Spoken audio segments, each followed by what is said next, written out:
আমাদের বাঙালিদের ভাতের থালায় যদি শেষ পাতে এরকম টক বা চাটনি না থাকে তাহলে খাওয়াটা যেন অসম্পূর্ণ থেকে যায়, সেটা আমিষ খাবারের সাথে হোক বা নিরামিষ খাবারের সাথে। বন্ধুরা, আমি মিনতি পাল আজ আবার নিয়ে চলে এসেছি খুব মজাদার একটা রেসিপি আপনাদের সাথে শেয়ার করার জন্য। এই জন্য আমি একটা চাটনি রেসিপি নিয়ে চলে এসেছি, যেটা খুব সহজ ও সুস্বাদু খেতেও হয়, আর এটা আমরা প্রায়শই বানিয়ে থাকি এরকমই একটা চাটনি। তো কিছুটা টমেটো কেটে নিয়েছি আর নিয়ে নিয়েছি কাঁচা লঙ্কা। এবার বাজারে তো টমেটো খুবই সস্তা হয়ে গেছে, তাই ভাবলাম টমেটো দিয়ে এরকম একটা চাটনি বানিয়ে নিই। আপনারা সকলেই বানিয়ে থাকেন, তো আমি কিভাবে বানাই সেটাই আজকে আপনাদের সাথে শেয়ার করব। আর এত সহজ রেসিপি যে নতুন রাঁধুনিরা তো খুবই সহজে এটা বানিয়ে নিতে পারবেন। তো প্রথমে কড়াতে কিছুটা সর্ষের তেল গরম করে 5 ফোড়ন, এলাচ, শুকনো লঙ্কা, তেজপাতা আর কয়েকটা কাজু কিশমিশ ভেজে নিয়েছি একসাথে। এবার কেটে ধুয়ে রাখা টমেটোর কুচিগুলো দিয়ে একটু নাড়াচাড়া করার পর একটু নুন হলুদ দিয়ে নাড়িয়ে চাড়িয়ে এবার দিয়ে দেব সামান্য পরিমাণ জল।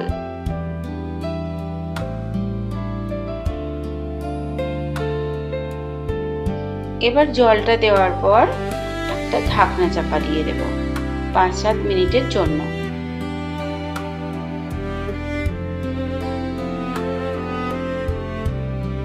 তো 5-7 মিনিটের জন্য ঢাকনাটা চাপা দিয়ে দিলাম। আবার 5-7 মিনিট পর আমি ফিরে আসছি।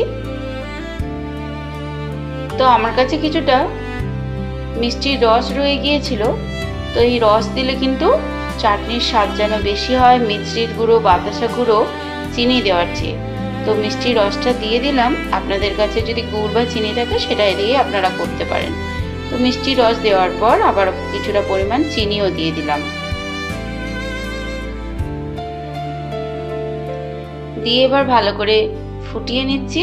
আর প্রথমে টমেটোটা অবশ্যই একটু সিদ্ধ করে নিতে হবে, না হলে কিন্তু টমেটোটা চিনি বা মিষ্টি পড়ে গেলে এটা কিন্তু আর সিদ্ধ হতে চাইবে না। তাই প্রথমে একটু জল দিয়ে কিংবা ঢাকনা চাপা দিয়ে লো ফ্লেমে একটু সিদ্ধ করে নিতে হবে।